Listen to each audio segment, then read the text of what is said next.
ఉన్న బంగారాన్ని విడిపించి ఆ రోజు ఆన్లైన్ రేటుకే మేము కొంటాం. Sharma gold company.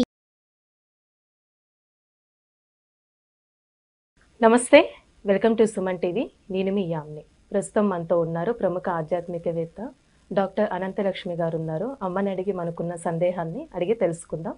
నమస్తే అమ్మ. నమస్తే తల్లి. అమ్మ, మనకి శ్రీ పంచమి వస్తుంది కదమ్మా. అంటే ఇప్పుడు సరస్వతీదేవి అమ్మవారు పుట్టినరోజు ఆ రోజు అసలు ఏంటమ్మా తెలియచేయండి. అసలు మనకి దేవి భాగవతం, బ్రహ్మవైవర్త పురాణం ఈ రెండింటిలోనూ కూడా మూలమైనటువంటి శక్తుల యొక్క ఆవిర్భావాన్ని వర్ణించేటప్పుడు 5 మూల శక్తుల గురించి చెప్తారు. అందులో సరస్వతీదేవి గురించి కూడా ఉన్నది.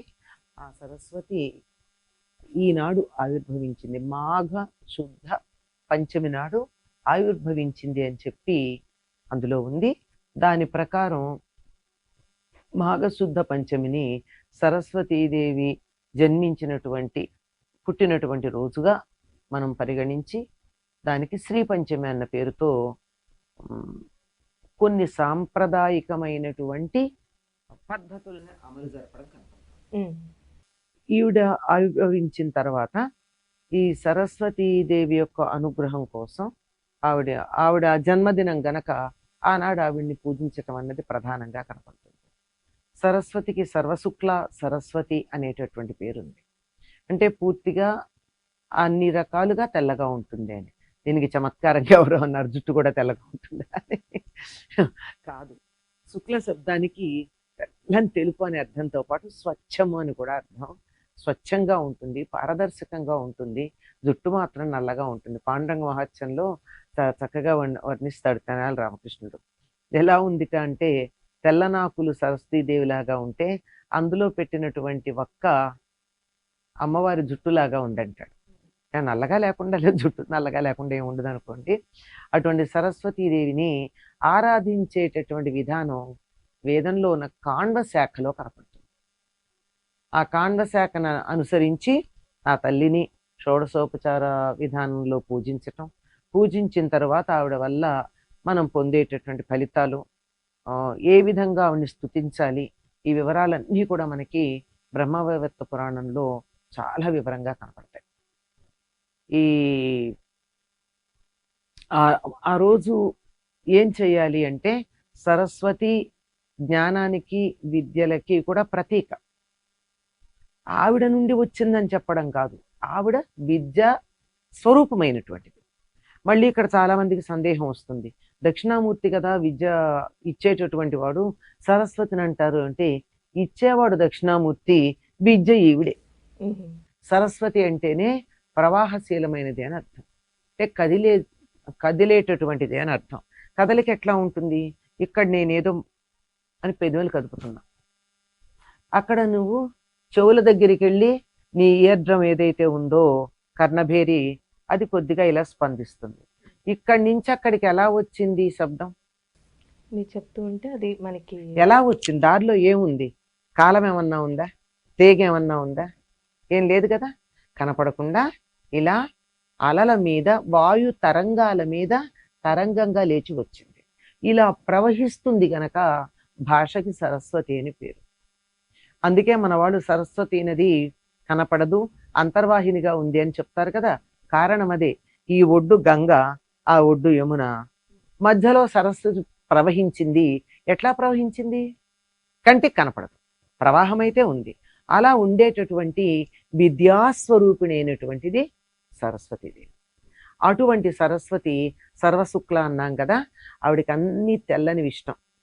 ఈనాడు ఎవరైతే కొత్తగా విద్యాభ్యాసం ప్రారంభించుకుంటారో, చాలామంది ఈనాడే మొదలు పెడతారు అక్షరాభ్యాసం చేసుకోవడం, ఎందుకంటే చదువు బాగా వస్తుంది అని. లేదంటే ఇంతకు ముందే అక్షరాభ్యాసాలు అయిపోయి ఇవాళ ఏదైనా నేను కొత్త పని మొదలు పెడుతున్నాను, ఏదో పుస్తకం రాయాలనుకుంటున్నాను, కొత్త పరీక్షకు వెళ్ళాలనుకుంటున్నాను, ఇలాంటిది ఏమైనా ఉంటాయి కదా, వీటికి కావలసినటువంటిది కూడా ఆ రోజు ప్రారంభించుకోవచ్చు. అలానే ఇప్పుడు అమ్మ దసరా నవరాత్రులప్పుడు కూడా మూలా నక్షత్రం వస్తుంది. ఆ రోజు సరస్వతీదేవి అమ్మవారి అలంకరణ చేస్తారు కదా, ఆ రోజు పుట్టినరోజు అంటారు కదమ్మా. మీరు చక్కగా చెప్పారు కదా, అలంకరణ అని చెప్పారు. సరస్వతిగా ఆవిడ అవతరించింది ఆ రోజు. అంటే ఒకే ఒక మూలశక్తి ఎటువంటి రాక్షసుని సంహరించడానికి ఎటువంటి లక్షణాలతో రావాలో అటువంటి లక్షణాలతో ఆ రోజు శుంభుల సంహారం కోసం వాళ్ళు వాక్కుతో తప్ప జయించబడరు గనక వాగ్రూపంగా ఆ రోజు అవతరించింది. సరస్వతి అంటే వాగ్రూపమే, మాటలతోనే జయించింది శుంభుల్ని ఆవిడ. ఏం లేదు, మిమ్మల్ని మీలో ఎవరో ఒకళ్ళని పెళ్లి చేసుకోవడానికి నాకేం అభ్యంతరం లేదు, కానీ చిన్నప్పుడు నేను నా చెలికత్తెలతో ఆటలాడుతూ అనవసరంగా పొరపాటున బాల్యచాపంలయం వల్ల ఒక చిన్న పందెం కట్టాను వాళ్ళతో. ఎవరైతే నన్ను యుద్ధంలో గెలుస్తారో వాడిని మాత్రమే పెళ్లి చేసుకుంటానని. కనుక ఏముంది, నేను స్త్రీ మాత్రమే కదా, వచ్చి నాతో యుద్ధం చేయమను, గెలిచేస్తాడు, అప్పుడు పెళ్లి చేసుకుంటాను. అంటే మాటలతో యుద్ధం తెచ్చుకుని ఆ యుద్ధం ద్వారా వాడిని సంహరించింది. అది కూడా వాగ్రూపం. అందుకని అక్కడ ఆ రోజున ఆవిడది సరస్వతి అవతారంగా మనకు చెప్పడం జరిగింది. ఇక్కడ మొట్టమొదట పంచ శక్తులు ఆవిర్భవించినప్పుడు ఆ శక్తుల ఆవిర్భావంలో ప్రధానంగా సరస్వతీదేవి మొట్టమొదట ఆవిర్భవించినటువంటిది మాఘ శుద్ధ పంచమి.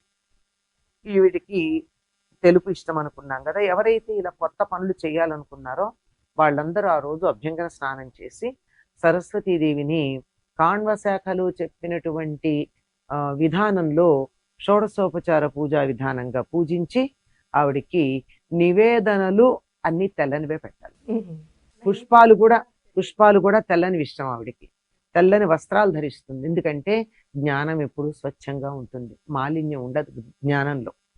కనుక తెల్లని అరటిపళ్ళు, కొబ్బరి, అటుకులు, వడపప్పు, పానకం, ఇవన్నీ తెల్లగా ఉండేవే కదా. పాలు, ఇవన్నీ చెరుకు గడలు. చెరుకు గడ పైన రంగున్న లోపల తినే భాగం తెల్లగానే ఉంటుంది. ఇవన్నీ సమర్పించి, ఇంకా అన్ని తెల్లని కాదులేమో, మామిడి పండు కొంచెం త్వరగా వచ్చింది పెడతానంటే ఆవిడ ఏమనదు. ఆవిడ ఇష్టమైన ముందు పెడతాం, లేదు మనకు అందుబాటులో ఉన్నవన్నీ కూడా ఆవిడకి నివేదన చేయొచ్చు. ఏదైనా వండి పెట్టాలి అంటే మాత్రం తప్పనిసరిగా వండవలసింది ఏమిటంటే ఆవు పాలలో బియ్యం ఉడికించి బెల్లం వేసి తగినంత నెయ్యి వేసి పాయసం చేసి నైవేద్యం పెట్టాలి. క్షీరాన్నం గేదె పాలు కాదు, జెర్సీ ఆవు పాలు కాదు, మన దేశీయమైనటువంటి ఆవు పాలు. ఏ ఆవులైతే సౌరశక్తిని నేరుగా తమకున్నటువంటి మూపురాల ద్వారా గ్రహించి అది పాలల్లో రంగరించి మనకు అందిస్తాయో అటువంటి దేశీ ఆవుల యొక్క పాలు. ఆ పాలతో పరమాన్నం ఉండి బెల్లంనే వేయాలి తీపికి, అందులో పంచదార వేయకూడదు. పంచదార అసలు దేవుడికి నివేదన చేసే పదార్థాలు దేంట్లోనూ వేయరు. వేసి ఆవిడికి ఉండి సుగంధ ద్రవ్యాలు వేయచ్చు, అందులో యాలకులు, కుంకుమ పువ్వు మొదలైనవి ఇవన్నీ వేసి నివేదన చేస్తే చాలా మంచిది అని మనం అంత తేలిగ్గా భావిస్తాం. కానీ దీన్ని క్యాలెండర్లో రాసుకుంటామే కానీ ప్రత్యేకంగా దీని గురించి తప్పనిసరిగా శ్రీ పంచమి చేయాలి అని నియమం ఏం లేదు తెలుగు వాళ్ళకి. కానీ బెంగాల్లో చాలా బాగా చేస్తారు. వాళ్ళు ఆ రోజు పచ్చని వస్త్రాలు ధరిస్తారు. పిల్లలకి ఆ రోజుల్లో పలకలు బలపాలు ఇచ్చేవాళ్ళు, మరి ఈరోజు పుస్తకాలు పెన్నులు ఇస్తున్నారేమో.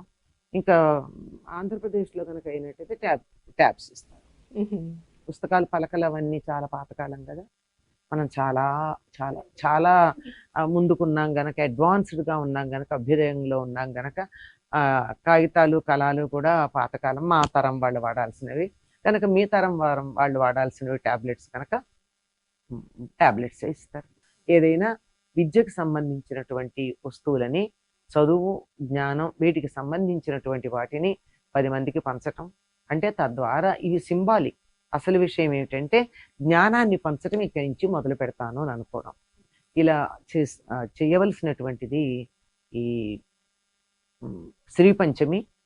ఇదే బ్రహ్మవైవర్త పురాణంలో సర్వ విజయము అనుకుంటా ఒక కవచం ఉంది, సరస్వతీదేవి కవచం, అలాంటి పేరే ఉంటుంది దానికి. అటువంటి కవచం ఉందంటే నోట్లో నాలుక ఉన్నవాడు అంటారు మన వాళ్ళు. నాలిక అంటే అర్థం ఏమిటి? తినడానికి కాదు, మాట్లాడడానికి. అటువంటి నాలుక చక్కగా కనుక్కున్నట్టు అంటే మాట్లాడడం చేత అయితే ప్రపంచాన్ని అంతా గెలవచ్చు. కనుక సమస్తాన్ని గెలవడానికి కావలసినటువంటిది వాక్కు, అది కూడా స్పష్టమైన వాక్కు. ఆ వాక్కు ద్వారా మనం వ్యక్తీకరించే భావాలు. కనుక అమ్మవారికి సంబంధించిన కవచానికి సర్వ విజయం అనేది అటువంటిదే పేరు ఉన్నది. అటువంటి స్తోత్రాలు, ఆవిడికి సంబంధించిన పూజా విధానం ఇవన్నీ కూడా మనకి బ్రహ్మవైవర్త పురాణంలో కనపడతాయి. ఇది సరస్వతిని ఆరాధించడానికి తగినటువంటి సమయం మనకు కూడా మంచి వాక్కు, మంచి తెలివితేటలు, భాష, జ్ఞానం ఇవన్నీ కూడా సమృద్ధిగా లభిస్తాయి. చాలా చక్కగా తెలియజేశారమ్మా. ధన్యవాదాలు.